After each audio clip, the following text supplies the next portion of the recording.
วันเข้าพรรษาเรามาร่วมใจ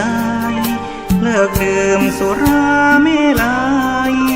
ถวายเป็นพุทธบูชาทุกสิ่งเสพติดทำลายชีวิตทั้งใจวาจาผิดศีลข้อที่5สาเหตุให้เกิดเพศภั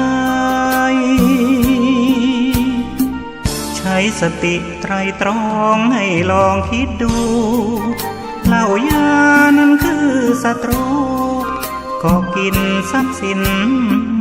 ภายในทำร้ายครอบครัวไร้ความสุขลูกเมียทุกใจเงินทองที่หามาได้สลายไปกับน้ำเมาตั้งจิตอธิษฐานสาบานไว้ว่าวันเข้าพรรษาเลิกราแล้วเล่าเข้าวัดทำบุญกันเถิดพวกเราให้พระขัดเกลากิเลสเบาบางหลวงพ่อเจ้าคุณท่านคอยห่วงใยอยากเห็นครอบครัวสดใสปลอดภัยในทุกทางเลิกเมาแล้วขับไม่ถูกจับปรับให้เสียสตางค์อย่าปล่อยตัวเขาเกี่ยวว่าง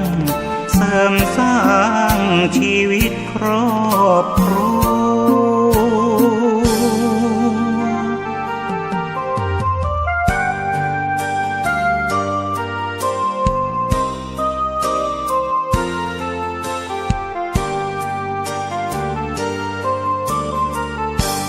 ตั้ง